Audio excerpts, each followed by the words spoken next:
Hey, what's up, everybody? This is Silver Spook, and this is the Silver Spook video about the updates on Neofeud 2, as well as some game reviews on February 7th, 2026. Yeah,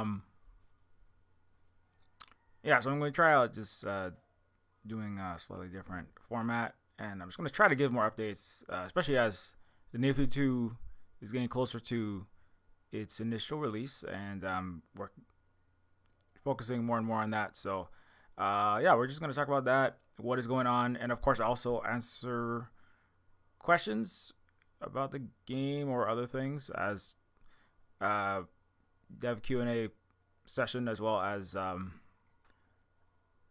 about some other games I've been playing because I figure I haven't really done that specifically, even though I am playing games, trying to get through some of the giant Steam backlog, as everyone does, I think, of the 95% unplayed games. Anyways, um, number one, number one update as I check my chat computer is, um, somebody has gotten through. Well, at least one of the testers have gotten all the way through Neofeud 2, the current alpha testing build, which is good news. I think last week I was let's see here. Sorry, just checking my chat. Last week I was just starting the initial testing. I think at that point I was still trying to compile the. I think I was trying to compile the game, and I was having some issues with that. I was trying to work out some technical bugs. I was trying to figure out how to get Neofeud 2 to be playable on Windows systems. Which sounds weird, but it's just like the size of the game is like over twice the size of the first game, and so I didn't realize like Windows can't play .exes bigger than 4 GB. So that has been figured out. Shout out to the Adventure Game Studio. Shout out to the Adventure Game Studio forum, and what's his Crimson Wizard, who is I think the official tech support person. I think, if I'm not mistaken, who does have some amount of Patreon, I believe, to help people with their problems on this engine. Side promotion. Adventure Game Studio is an old engine, but it is a good engine for making adventure games in the style of Monkey Island Space Quest et al. Of course, Neofeud is a point-and-click adventure game, slightly different, a little bit higher resolution than the 90s ones. I have the mouth and I'm scream, and so Adventure Game Studio is an engine, and it's a tool.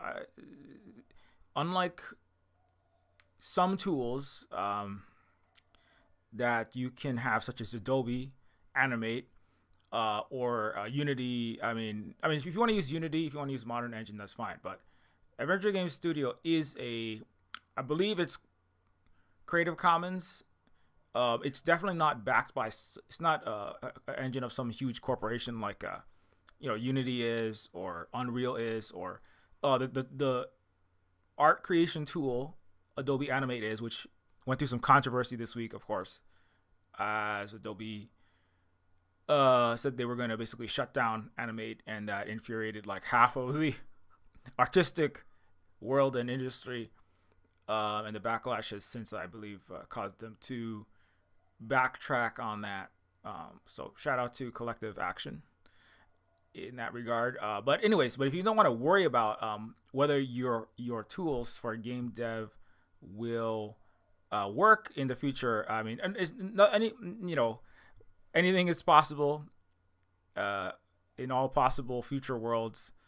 As a science fiction author, we have to know that, or I have to know that. But also, but it's less likely because AGS is an open. I'm not sure it's open. I forget if it's open source or not, but it's definitely like it's basically like a volunteer, hobby / volunteer maintained very small engine, which does have limitations. For example, one of the limitations is it doesn't export to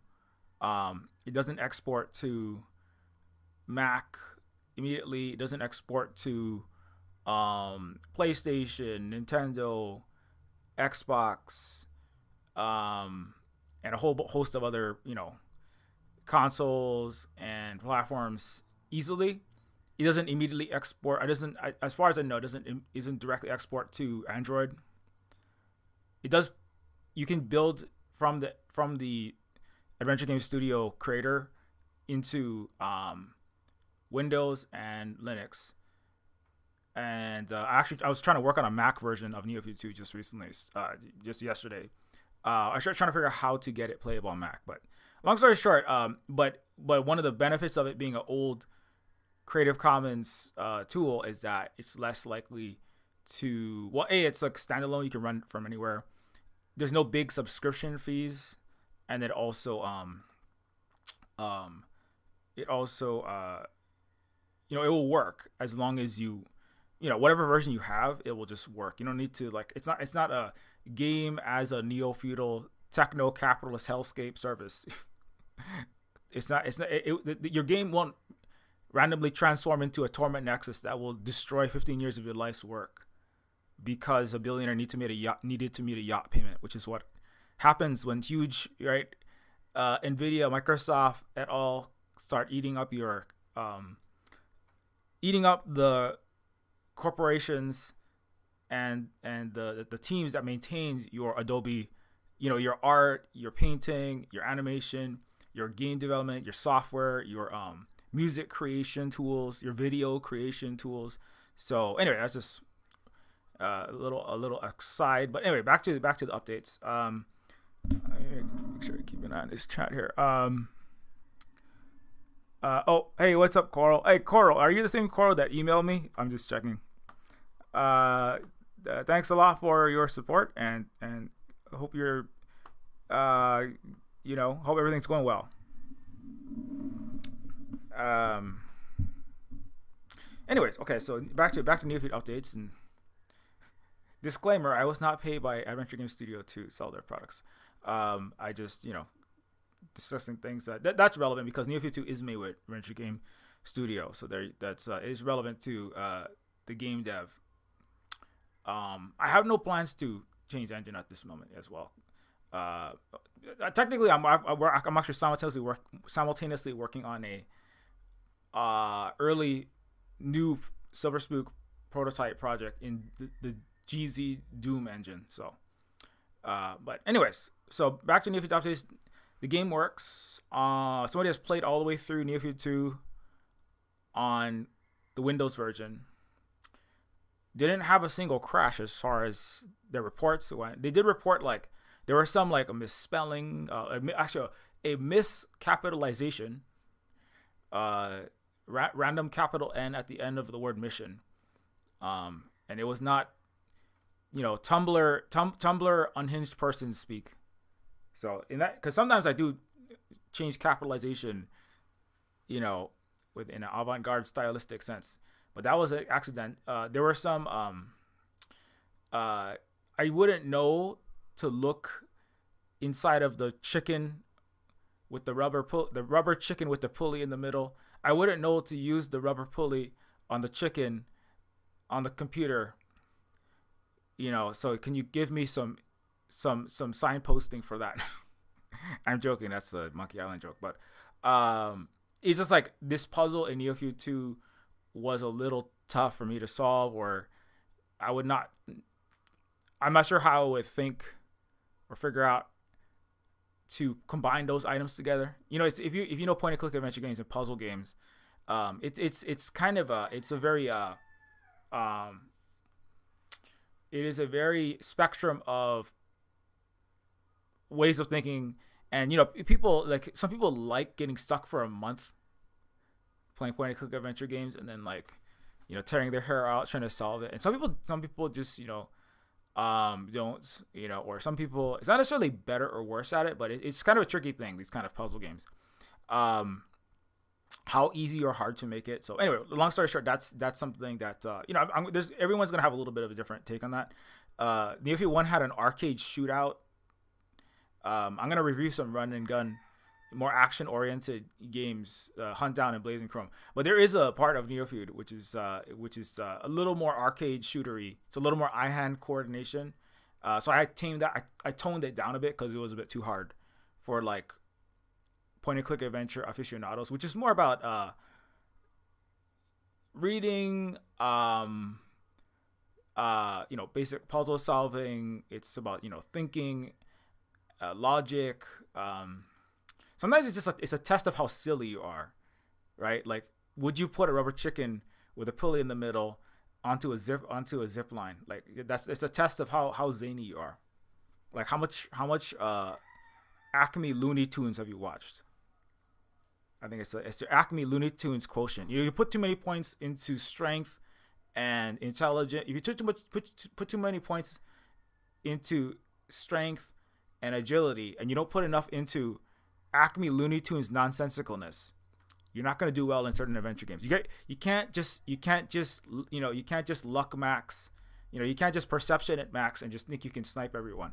You got to be able to take out the piece of scotch tape and like rub it on the cat and then stick that on your face as a solution to impersonating a detective. Bonus points if you know what game that's from. Anyways, So long story short, so like there's some balancing.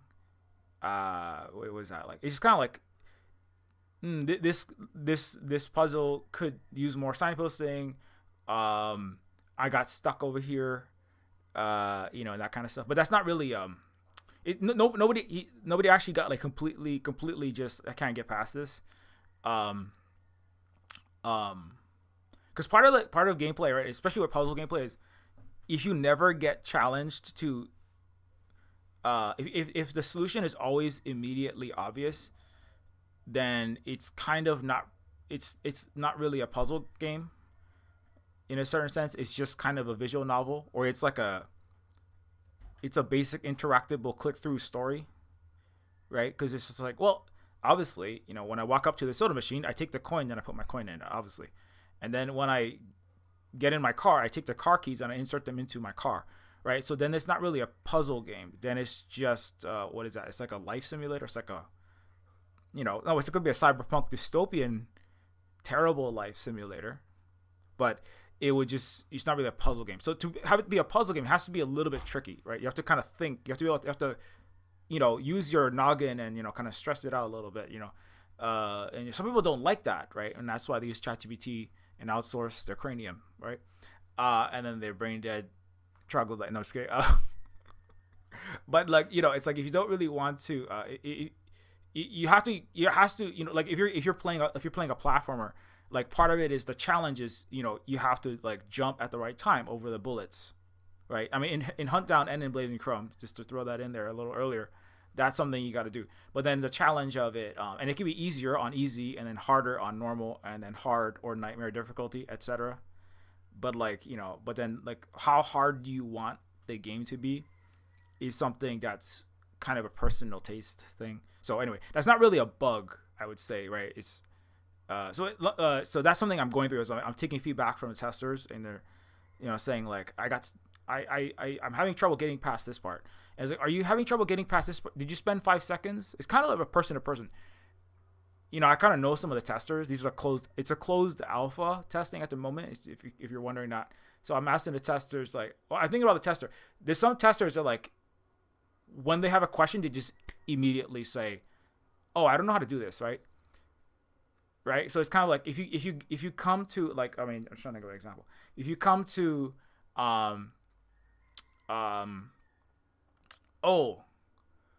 I can't tase the security guard if you play Neofeud 1. So to speak, I can't tase the security guard. What do I do? Some people immediately ask that. Well, if you thought a little bit, if you point and if you just look around the scene, you might see, oh, well, I have a taser on me, but it's not charged, and you're like, well, what can I do? Maybe there's an outlet, right? And so if you thought a little bit, maybe you'd be like, well, maybe what if I use the taser on the outlet, charge it, and then I tase, right? Because then it says like this taser is out of charge, right? So some people will just immediately say, I don't know what to do, right? It's like what is the threshold of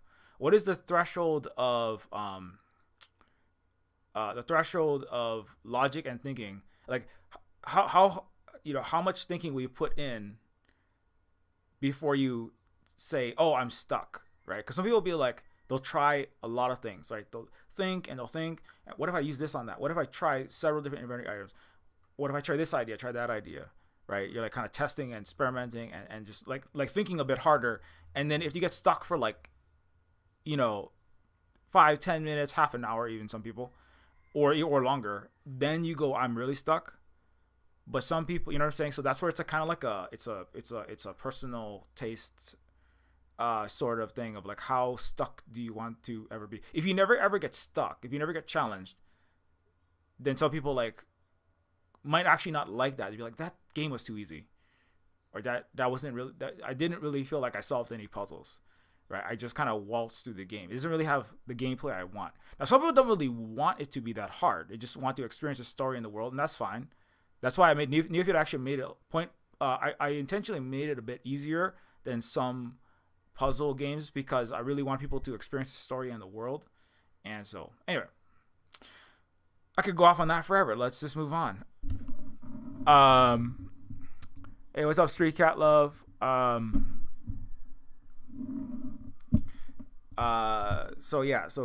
2 updates. I do want to share a little bit of like some of the latest in-game material, just like that's an update on the game, which is that I got several new scenes done. What I'm basically doing is I'm like going through every single scene in the game. I think I mentioned this last week, and then like making sure all the sound effects are in. That's the last thing I didn't do. I only did like a less than half, or like a small, maybe 10% of the sound effects. I'm going through every single scene, making sure every scene has the sound effects, voice acting, music, everything. It's just done, basically done. Aside from any bugs that I didn't catch. And I was about a third of the way through the game last week, and now I'm about 40%. I don't know. I'm hoping like this week I'll be like halfway through the entire game, so that fingers crossed, or should I say, hammer the fists and sickle the toes. I will be 100% done with the rough version of the whole game for the testers by the end of this month. And again, the game is estimated. I estimate the game. Oh, I got another. Somebody estimated about 2 hours for the first segment of the game, which is a little bit shorter than I thought. But I'm not sure how exactly they're counting the time. Because if you click on most of the descriptions and you go through most of the dialogue, maybe not all of it, in every scene, I timed it out. It should be 3 or more hours, but I'm trying to get a estimate of how long it takes to complete the game. That's part of going to help me when people ask how long is the game. That will help with that. But I'm trying to add a lot more. I'm trying to like de-verticalize and like horizontalize the game more. So there's a lot more branching pathways, or I should say, there's a lot more dialogue and actions that you can choose to or choose not to experience, so that it's not just like you have to go through every single thing. So you have so it's a little more interactive, right? And then also you come back and play it again, you might experience different things, not completely different branching story arcs, I would say, but like you can more deeply explore the world and the lore, or you can not, or you can deeply explore certain things and not other things. Like you don't have to talk to every single person. If you talk to more of them, it will help you, and also it will help you when you're trying to solve puzzles too, because you learn more about what's happening. But some people like really, really, really like, Neofeud has a particular, it's a cyberpunk dystopia, with the Game of Thrones like overlay. You're playing a ex-cop, cyborg, social worker for homeless robots. So people like want to learn about what that's like and what the experiences of the $6 billion baller protege, and Her Highness the ex trillionaire, or the current trillionaire in Neofeud 1, the trillionaire princess class trader, right? Neo-feudal CEO slash princess Sybil. They want to learn about what her world is about, right? And like her backstory. Some people just like the jokes or the writing, or some people don't, and they're like, I don't want to read any more of that. So, well, if you don't like reading and writing and satirical, political, social commentary, I mean, maybe you could just play some running gun. You could play Tetris. That's what I do when my brain is burnt out. Um,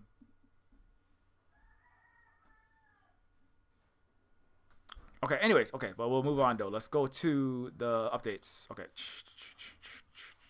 Okay. So here's some of the latest footage from the game, and yeah. So you do have questions or anything else, you can just feel free to ask them or comments. Okay. Here is one of the latest videos I just put out of some in-game. A change of pace and greener pastures, strange new indigenous worlds beyond poverty and endless war. I just recently finished working on this scene, so I can max it out.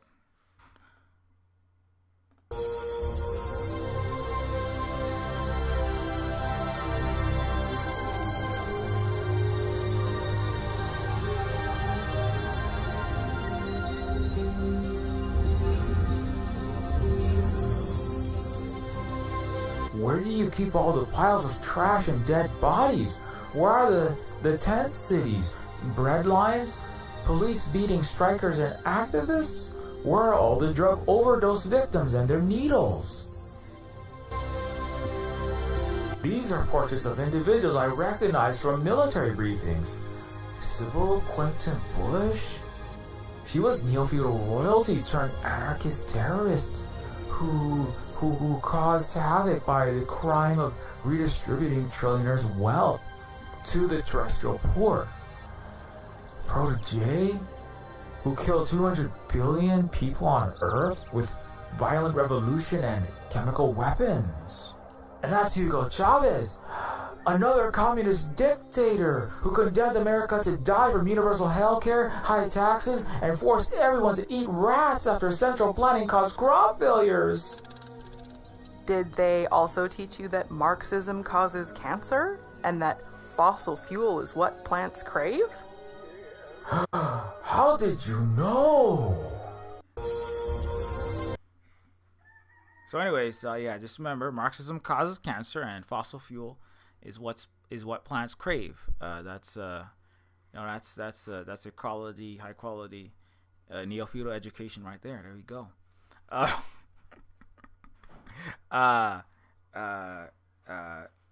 Yeah. Anyways, that's a little Neofeud 2. That's a little Neofeud 2 in-game footage of one of the latest scenes I have finished. So Neofeud 2 does Neofeud 2 does visit a variety of different places, including less dystopian civilizations. So that was a fun part of Neofeud 2. You get twice the worlds, at least twice the worlds. You don't just get one. Kind of like a megalopolis. It's kind of, I think, on Neofeud 1 is kind of like a vertical slice of one place. It's like a up and down. You're like from I welded my rusted 20-year-old Huffy bike to my butt, and my brain RAM is rotting in liquid crystal lithium. The cyborg, the homeless cyborg and half human chimera kids in the gutter, and then you go to the middle management, or there's like the lower grunt worker layer, and then there's the middle management Norton Shuffler layer that's beating up on Carl Carbon, whose job it is to quote unquote do social and mental health care and clean up the messes that a neo-feudal hellscape capitalist system has produced. And then you go up all up to the upper layer, the layer of Stratoplex, who is also the cousin of the highest layer, right? Princess Sybil Clinton Bush and Kim Kardashev in the 32nd, and what's his name? The spawned clones, 36 clone of Michael Jackson, and forcefully interbred with David Bowie's homunculus to produce. Shout out to Michael Jackson for being vindicated, by the way, by the final release of the batch of those Epstein files. Macaulay Culkin in the Fallout TV show, I'm sure he's like, while he's not playing Caesar of Caesar's Palace in Caesar's Legions in 200 years in the post-nuke dystopian former America, he's probably going like, yes. Anyway, too many asides. I was thinking about doing a Fallout TV show review today, but okay. Anyways, change of pace and greener pastures. So that's one of the scenes. Let's do another one up here.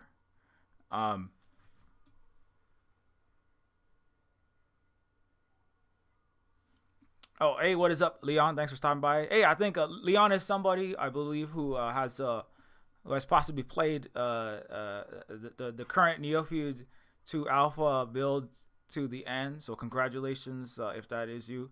Thanks for playing. As they say at the end of the Nintendo games, thanks for playing. And remember what the FBI said: winners don't use drugs. Marxism causes cancer. Fossil fuel is what plants crave, and dare to say no to drugs. No, just kidding. Don't follow that. Belay that belay them instruction. Okay, I'm just joking. Okay, Keanu Silverus goes to. Here's another little scene from Neofeud 2. If you don't want to see the scene, you don't have to see the scene. But I just it's a little snippet of another section I just finished working on. It's called the Green Scraper scene, where Keanu Silverfist goes through capitalist dystopia rehab with his ex-stormtrooper buddy in the solarpunk commune. Okay, so Keanu Reeves, this is my payback for you choosing the mega corporation, capitalist billionaire producing mega corporation CD Projekt Red Cyberpunk 2077 over Neofeud. This is, as from one native Hawaiian to another, Keanu Reeves. This is where I get you back right here. You see this? This is what you get. Now you're gonna get satirized in Neofeud.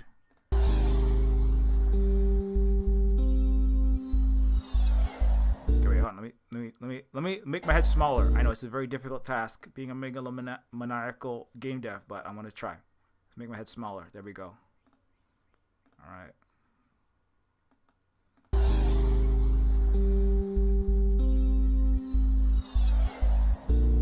Oi, if it ain't me fucking chumma, Nostromo! Keanu Silverfist! How's the rehab coming? Good. I'm 5 days clean, mate. Ain't mugged anyone for food with laser nunchucks or tried to rip the solar panels from the fucking roof. Alien, I ain't even thought about doing the ice in 48 hours. I think it's starting to sink in that I don't gotta steal to eat no more. Not like in that shithole Utopia. Nice. What do we say? No shadow runs, only clean funds. That's right. And what's the other mantra? Eh? Don't fight indigenous neighbors, just fascists and invaders. I gotta remember that one. It goes double for the Empire's ex-Marines like me. My plasma cannon's deactivated just in case. But I ain't pulled a gun on any Venurans in days myself. Flackin' K rad, bro. Well done indeed. Keanu was taken into Venuran Sentient Services around the same time as me. We're Utopia. Get better from capitalist dystopia, buddies. Still can't believe I don't gotta pay for 3 square a day or a roof over me head that ain't made of cardboard.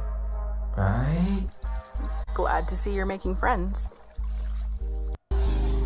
Anyways, yeah, so that's the Green Scraper. Good times. So there's some nice you do get some change of that's I was thinking about Neofeud 2 greener pastures was when possible subtitle, because like some of the, as I said, some of the game takes place in like, you know, more like Neofeud 1 cyberpunk dystopia world, and then it kind of goes into a totally different, very very different vibe. So it's more like the solar punk. It's like you go from cyber to solar punk, right? You come from a inside of a Sega Genesis video game, and then you jump into the sun, right? Because that's what cyberpunk and solar no, but the solar punk game is more solar punky parts of the game. Yeah,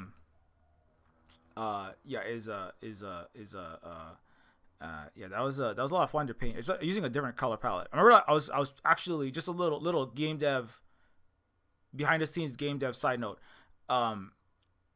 Holly and I, we actually moved from the big city. It's basically like they tried to build the Metrocity. I'm sorry, they tried to build New York City in Hawaii. It was called Honolulu. I mean, we moved from that Metrocity, which is an atrocity, to this more. I mean, there's nothing wrong with cities per se, but that city's got a lot of problems. That's actually another point. It's like there's the urban versus rural, urban versus nature dichotomy is a little different in other places in the world than in the United States, and so and also in Honolulu. So, but yeah, we're actually in a more plant filled. Well, we live in business. We've produced a food forest where there used to be a lawn here, but the whole area is much more. There's a lot more greenery, and there's banyan trees and banana trees, and kalo, which is our native Hawaiian staple plant and staple food. And there's that's like all over. So I remember like I was painting. A lot of the art was like trying to paint like what do plants really look like. I've always lived around rainforest actually, or my house has been for most of my life. But I was really like trying to like actually paint some more actual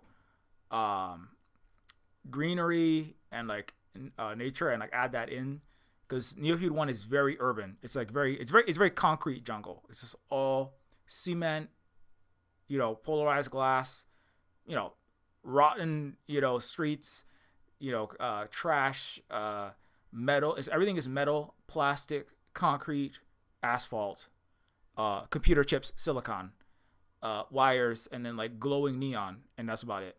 So and there's a couple trees, but they're like plastic, or they're like trees that are growing from broken bits of bicycle and crumbling street, and they're like the chrome trees, right? And they're like neon glowing, you know, synthetic silicon based organisms, but there's not really any actual like green. And that's why the soundtrack, another little side note about the soundtrack for this music here is called I think it's called like Remedies of Green, which is a reference to Blade Runner's Vangelis track called Memories of Green. Obviously I'm a big fan of Blade Runner, in case you didn't notice that. So like this music that I produced is called Remedies of Green, and it's also I tried to add like a lot of like natural sounds into this other area. Like there's like water and birds and plants. There's no animals. There's no nature at all, right? In like the more urban cyberpunk dystopia parts of Neofeud 2. So so like the differences. I'm trying to like draw out all the differences. It's almost like looking in the green or like different. I would say just like kind of the less messed up civilization is like a mirror to look into, right? Because a lot of cyberpunk, you can kind of get lost in just the neon liberalism of it all. You just kind of get lost in things are so messed up, and I'm just so cynical, and I feel so smart right now, but also cynical and sad. And like it doesn't like I was watching our friend Luna Oi and EJ earlier today, right before he started. Shout out to historical. Quick shout out. Our friends who are also voice actors in this book, Luna and EJ, they were just on Black Liberation Media. Have a book, Curriculums and Principles of Marxism, Leninism. I was joking when I said Marxism causes cancer. Okay, there's no carcinogens inside of the beard of our saintly relic Karl Marx. I'm pretty sure. I don't think there's any arsenic in there. Anyways, I'm being really silly right now, but that for real though, check the book out. But I remember like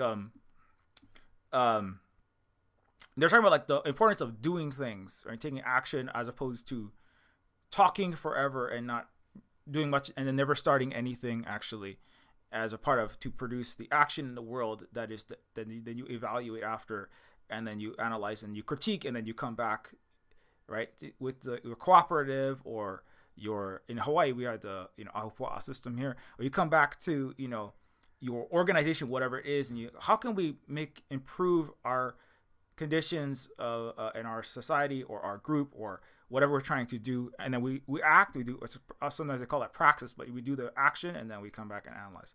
And so like in Neofeud 2, I want to have like more actual, like this is what you can do, and this is what people are doing, and then they analyze. And so part of like having this like more successful place that has done things, rather than validly complain about the problems of their cyberpunk dystopia, and then they have to go, well, what can we do to actually alter how can we detormentify the torment nexus and make it more like into a nexus of life-giving abundance rather than a nexus of torment, right? And so like that, I want a more dialectical material and dialectical more discussion, as opposed to just like one-sided, like this place sucks, and like, oh my god, I'm just crying so many tears in this so much rain, I'm just crying so hard right now.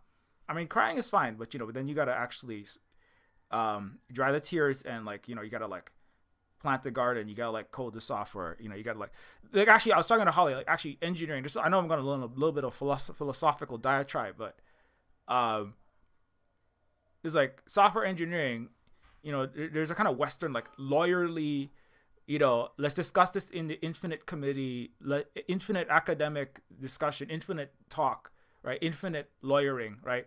Like for example, all the lawyers that were stars on Oprah, speaking of Epstein files in the 90s, right? And then getting Macaulay Culkin to say things, right? While there were literal people in the midst doing all these horrible crimes. And it's all about talking, it's not about doing, right? Whereas when you're doing software engineering, like when doing, you're just like, what is the problem with this game? And like, you want to fix it, they want to fix it. The problem is, the game crashes like 2 seconds in the startup. Okay, well, I don't want it to crash, and you don't want it to crash. So what do we do? Well, I think, I'm not sure, but here's what the error said. So I don't argue with the tester, right? When you're pragmatically trying to do things and change, we all want a better game, right? Just like we should all want a better world, right? And it's like, well, if there's an error, well, oh, that's what it is. I forgot this semicolon, right? Or this, I referenced a null pointer on line 2645 in the Neofeud 2 codebase. I will fix the error. I fix the error, and then we do something, right? And then I test it, and then the tester tests it. Oh, it doesn't crash anymore, right? And then we move on to the next thing, right? And that's like, that's the action, evaluation, and then action, and that's which is what you want to do in a functioning society. But whereas in a liberal, capitalistic, full of false consciousness and infinite bloviations and expansions of false consciousness, you're just constantly talking. No, there wasn't a bug there. You hallucinated that bug. It didn't crash. I would tell Leon, or one of the testers. Somebody in the chat is one of the testers. The game didn't crash. You just ran an antivirus probably, and you made it crash. Right, so me and the tester would just argue infinitely, right? That's how the West does leftism. Is we just argue infinitely, or we have like democratic elections and democratic presidential debates, right? Just do discourse forever. You did it wrong because you had the wrong system. And the other side, no, you did it wrong. I tested it properly. You just didn't code it right. And I'm like, I don't know what you're talking about, right? And that's what lawyers do, is just argue infinitely and defend criminals and knowingly lie to make criminals and wrong people seem right, rather than actually fix the problems and then move on and fix other problems and then progressively make the society better, which is why Western society and the capitalism has been disintegrating for the last 40 years. Arguably, it's been disintegrating for even longer than that. But anyway, long story short, that's a long story. And so that's just some random thoughts I'm having as I'm talking about this. But anyway, long story short, that's some more Neofeud 2 in-game footage, and let's move on. What is up, Christina, Amazon? Thanks for stopping by. But yeah, if you do have any questions or comments about Neofeud 2, feel free to say them. I'm gonna just check the chat on my live stream thing just to make sure I didn't miss any. Okay, yeah, let's move on. I'm trying to do like a little bit. I'm trying this new format where I'm just gonna do like shorter Saturday YouTube videos, and then I'm gonna kind of talk about more focusing on the game stuff. I'm gonna have I also do live streams on the other platform in the afternoons. But okay. I got to eat lunch earlier, which is nice. Then I get to take a little bit more of a nap in between as well. So that's two little screenshots. I'm about, again, 40% approximately through the whole game, 100% everything done. The testers, like there's been some testers that have started, and at least one has got all the way through the first third of the game, approximately. So that's good. I have to say exactly how much it is. It could be more like, that could be like 25% or 20%. Yeah, it's hard to gauge. It actually, in terms of total rooms, it's I think it was about 10 rooms out of, there's 91 separate rooms. Not everyone is like a large amount of content, but so that's something that I gotta kind of figure out over time as everyone's playing the game. But anyway, so yeah, so remember, don't forget, if you do want to follow Neofeud 2, you can obviously follow me on all the platforms: Blue Sky, Mastodon, Twitter, etc. And there's a Silver Spook for all Patreon members. You can get access to the Silver Spook Discord and the Silver Spook Patreon if you want to follow even more closely, and also get inside news, inside scoop, plus Silver Spook University, which is basically all the content we've produced categorized by topic. But the itch.io Neofeud 2 site is where you can get like specifically updates on the game, especially when the game comes out. I'm gonna put it out on itch, so if you want to know when the game comes out, that's a good idea. Is follow me on itch. I'm gonna release it to Steam, but I'm gonna release it later, just because of like this it's gonna work out best, I think, for me, because that was how I did Neofeud 1, and it's just I want to kind of like have more people play it before I do the more high stakes Steam release. Which is it's when games come out on itch, it's a little bit less make or break, but on Steam, it's like the first week is just so I want to have it like more smooth out, so the release goes well, because the first day, the first hour, the first day, and the first week are like so make or break for games. It's kind of stressful. It's really stressful. I talked to Dave Gilbert, who's a Wadjedi game publisher of another adventure. He's another adventure game creator, and he was like, yeah, he was like, I talked to him like right when he was releasing to Steam, or he was releasing to many platforms, but it looked like really, like I haven't slept in 3 days, and like I would like to try to sleep at least once in a 72-hour period when I put Neofeud out on Steam. You know what I'm saying? So I'm gonna try to like. So I'm gonna we're gonna put out an itch and make sure as much, because when you reach the itch, some people beyond just the testers, a lot of people are gonna play it, and then I'm gonna try to make sure everything is sorted out.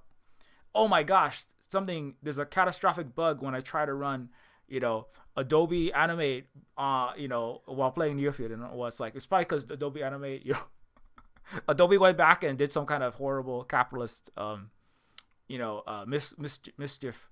And it's not my fault, but you know what I'm saying? I just want to get all the bugs worked out more so on the early itch release, between there and then a Steam release, if there's anything left over.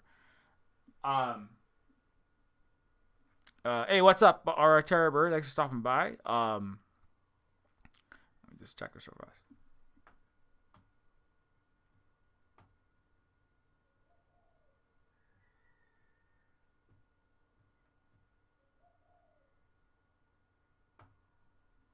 I see Street Cat Love has seen the Luna EJ talk. Yeah, it was good times. I watched about the first half of it. Yeah, it's good. Luna and EJ were just on they were on Black Liberation Media, and they were just on actually one of the recent videos, aside from these like live game dev talks. I just had they were just on my birthday stream, actually, because they're actually Luna and EJ, who are on Black Liberation Media, are both voice actors Hey, what's up, AJ?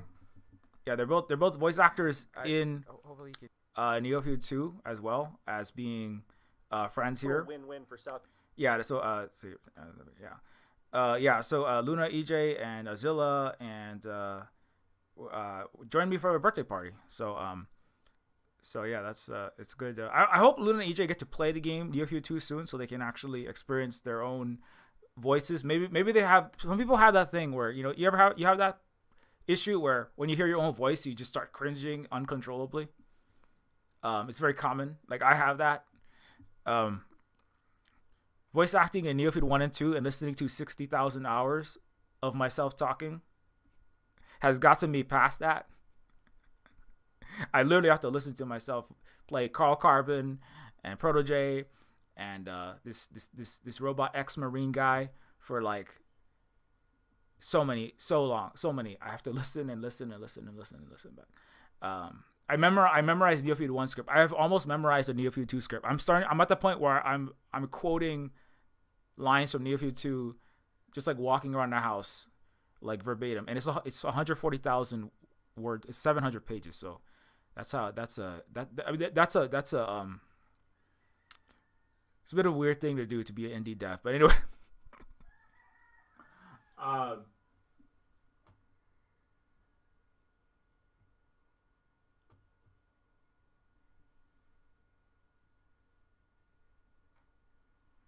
and also, what's up to Amina,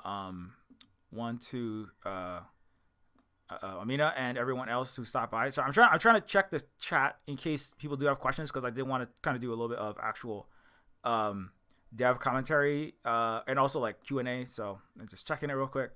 Tom is trying to create an open source alternative to Adobe. Is that what that is?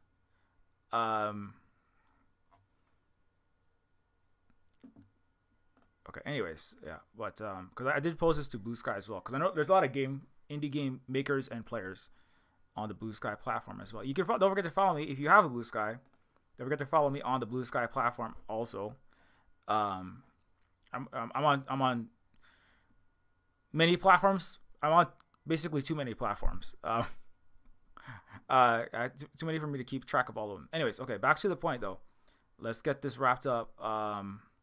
Okay, so talked about the game. I talked about the 2 in-game screenshots, videos, and what else is going on?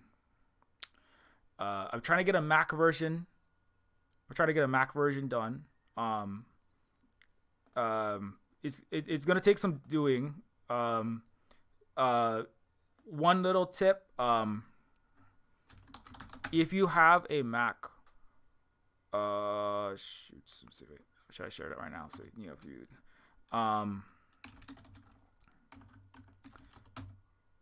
There is a way to play Adventure Game Studio games, including Neofeud and Neofeud 2 on any device.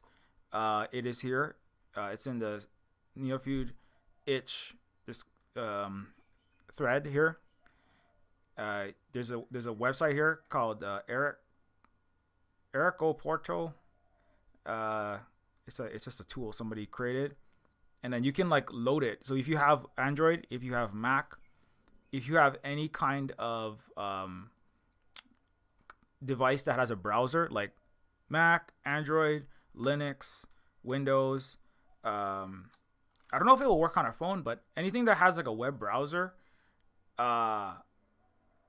you can load it into this website, into this tool, and then it will allow you to play the game. If I don't have a specifically made for your operating system game, if you can run Firefox, if you can run Safari, if you can run Google Chrome, if you can run Internet Explorer, you should be able to play. You can also play Decolonators, which is another AGS game I made, and also Indigistar, which is another AGS game I made. Any Adventure Game Studio game. Anyway, so that's just a little possible solution for those who are like, I have a Mac. Oh no. So, but at some point I'm going to try to make a Mac version. There's a Windows and a Linux version right now. But yeah, that's something that we will work out in the future. Right, as I understand it, right, I think Aurora Terrorbird said you're trying to play it on possibly Linux, although I think maybe it's changed now. But there is a Proton that allows people to play Windows games on Linux fairly easily, if I'm not mistaken. So if you have Linux, then maybe you know about Proton. If not, take a look at Proton. Anyway, yeah.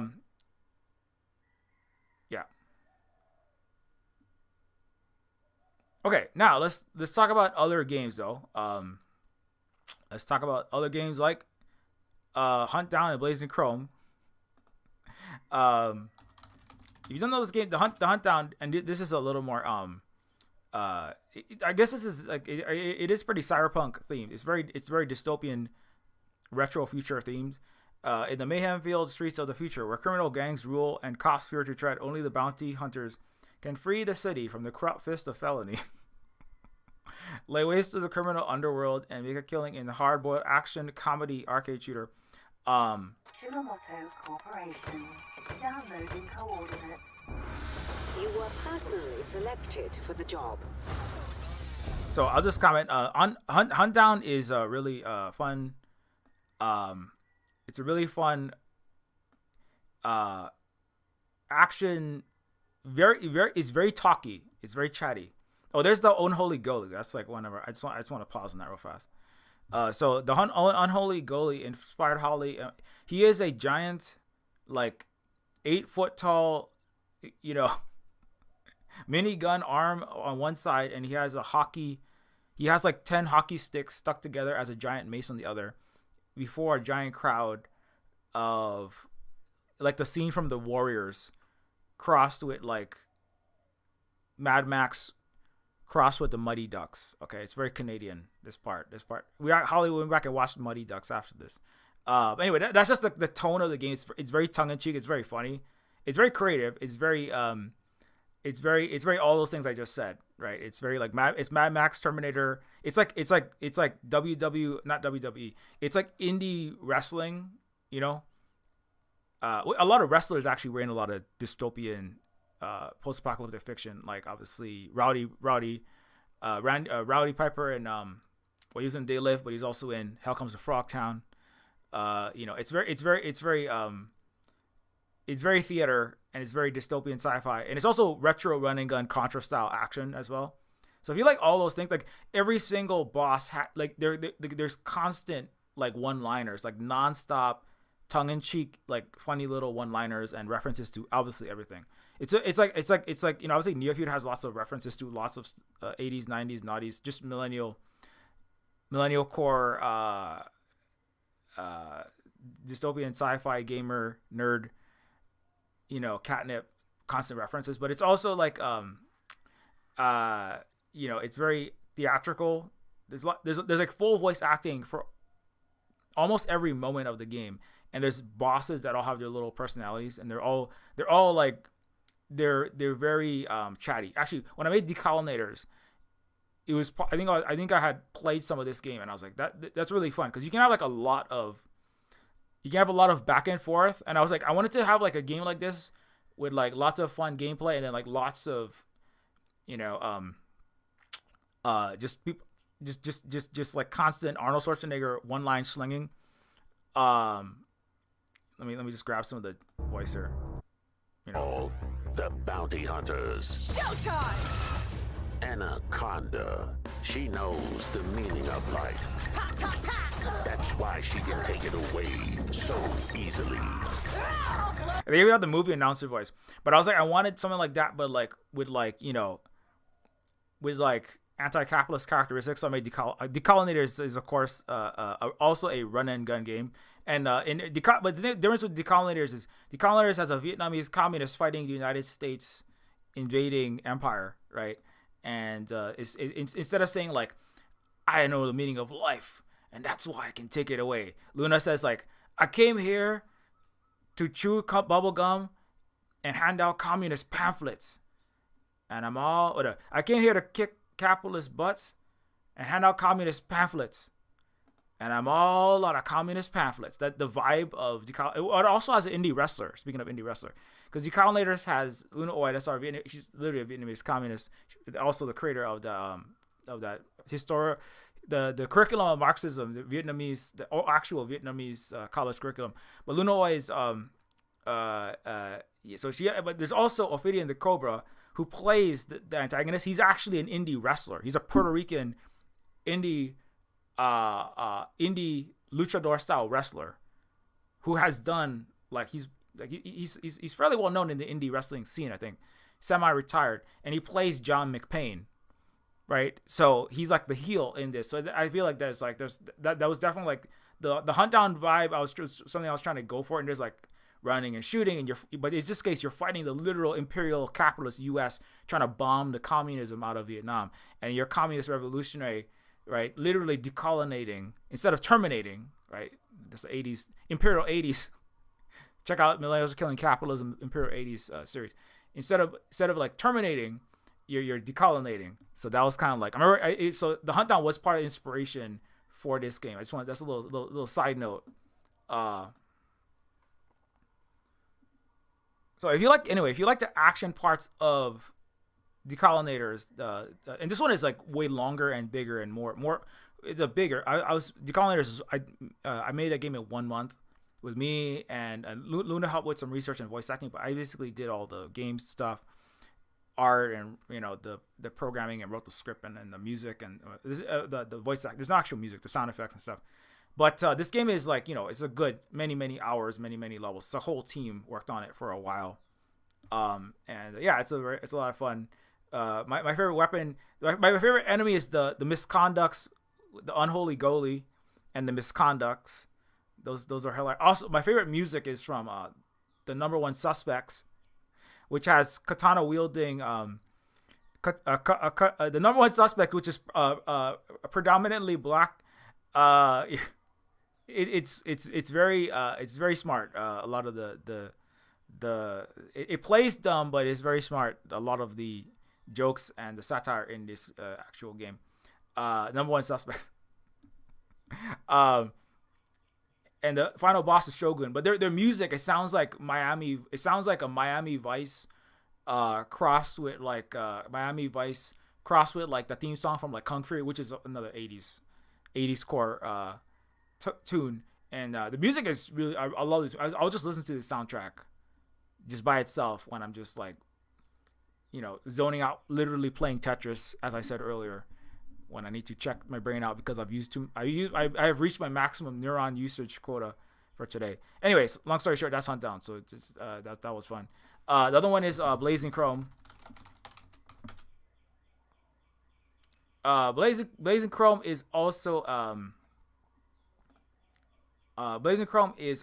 a game that you can get on Steam, and it's also it's another run and gun game. I've been playing a bunch of these because it's just like I got so much Neofeud 2. Like I said, I got so much Neofeud 2 in my head. I'm just like, it's literally just like running out of my mouth, right? Like my brain is like over my I have jacked so much Neofeud 2. I have injected so much Neofeud into my veins, into my pancreas, into my liver, and into my brain stem, and into my brain branches, and into my brain fruit, and into my neocortex, that I'm like literally just spouting Neofeud quotes all the time. So now this is what happens.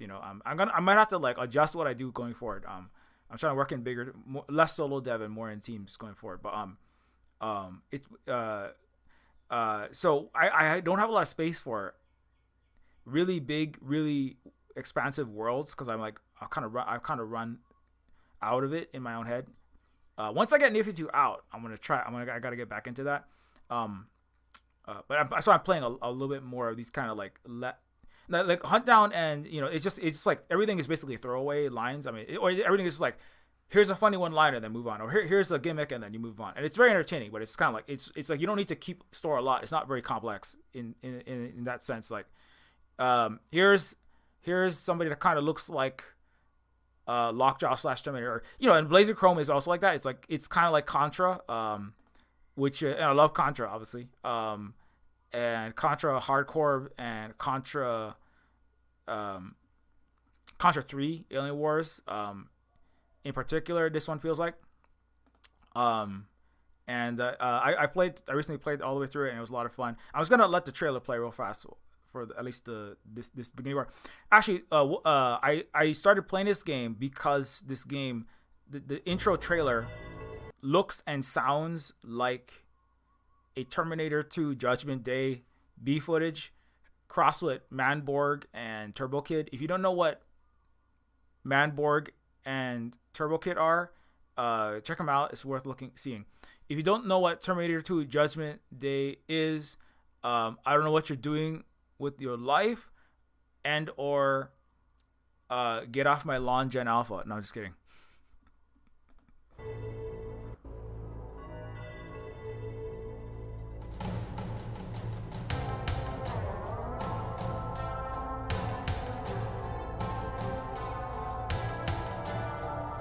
An 8021XX, as you do.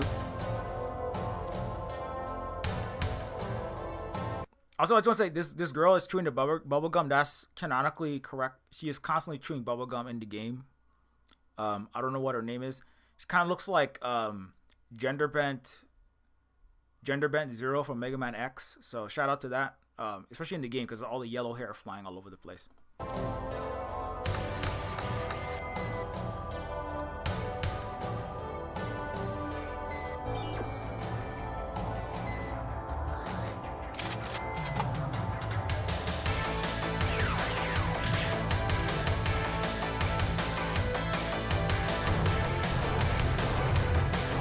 Anyway, so I have gotten through. I obsessively got through the whole game. It is a bit tough. I got the whole entire normal mode playthrough, and now I'm trying to try some of the different characters. I'm probably gonna play some more of this on the Twitch stream later on. It definitely feels like something that could have been made in the 1980s, except for there's lots of modern achievements and modes to play in. There are unlockable characters. That's fun. It is a bit tough if you're not used to Contra. I would say it does allow lots of replays, so you don't have to continue all the way from the start in the normal mode. I think in the hard mode you have limited continues, just like the 1980s and 90s. So it was definitely a lot of fun, and a lot of nostalgia. And I was just you can just I could play this kind of thing and just kind of check my brain out, and I just I've been playing these kinds of games since I was 4, so I kind of almost go back. I almost do what is it called? Neonatal. I go into an atavistic state. Not return to monkey. Return to fetus. Return to when I was in my mother's womb playing Mario and shooting the red falcon giant heart and all the little scorpions being laid by its xenomorph eggs. That's what I was doing inside my mother's womb, while everyone else was just gestating. I was learning how to play video games and make them. That's why I'm so good at it. No, it's good. Okay. Anyways, sorry, Mom. Anyways, this is that's Blazing Chrome though. All right, we've done it. We have done all the things on my itinerary. Okay, so everybody has any other questions about Neofeud 2 though?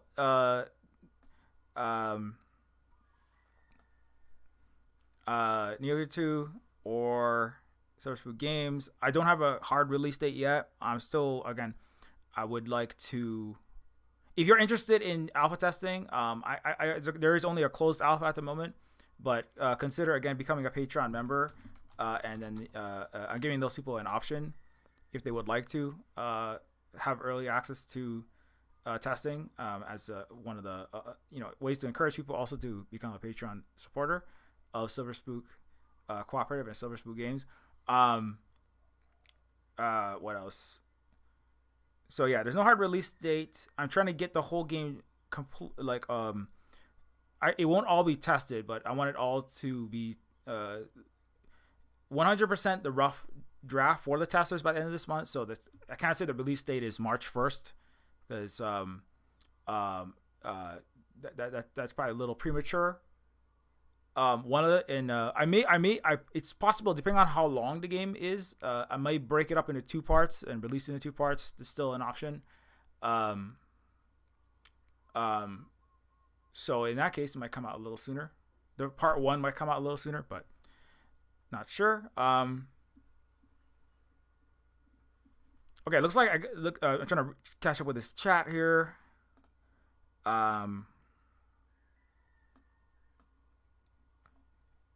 Welcome after 9 years. It will have been worth the wait. Well, thanks. Thanks for waiting and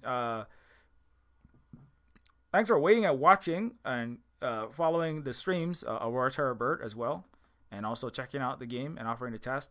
I am happy to, after 9 years of working on Neofeud 2, I am happy to finally have that thing out there in the world. I trust me, I would love it to have taken less time than that, as I have said many times over the years, but it is what it is. I'm still in competition with my friend James Dearden of Techno Babylon. Shout out to Techno Babylon. I'm just gonna throw it up on the screen since I said it. I think Techno Babylon 2. I think Neofeud 2 is gonna beat Techno Babylon 2 to the store shelves, but we can't win them all. Sorry, James.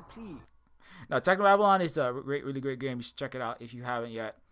And it's a major inspiration for me to try using this adventure game studio engine. It's really cool. Cyberpunk. I think he calls it a post-cyberpunk, cyberpunk investigative story from the studio that bought Gemini Rue and Blackwell. Now it's just called Cyberpunk Adventure Game there. Post-cyberpunk is kind of more like the literary genre from the noughties, really. Take control, or the 90s noughties. Take control of these citizens, 3 citizens of the world full of genetic engineering is norm, omnipresent AI power as a city. In 2087 in South Africa. That's another interesting thing. It's also a very diverse game. One of the biggest selling points is there's a big, really mad review of somebody saying this game is SJW wokeness. Right? There's all kind of people of color and there's trans people in it. And I absolutely will not buy this game. I know that's like. So if you want to anger really bigoted people, buy this game. And so anyways, but yeah, looking forward to Techno Babylon 2 being done as well. And yeah, and I recently talked to James again, the creator of this game, about a month ago. So yeah, you can check that out on the channel. Okay, anyways. Okay, so Neofeud 2 updates, Spook games, game reviews. All right, we did it. I don't see any specific questions, so I'm probably gonna wrap this up. But yeah, thanks everybody for stopping by. Core, hope everything goes well with game dev endeavors that you are in as well.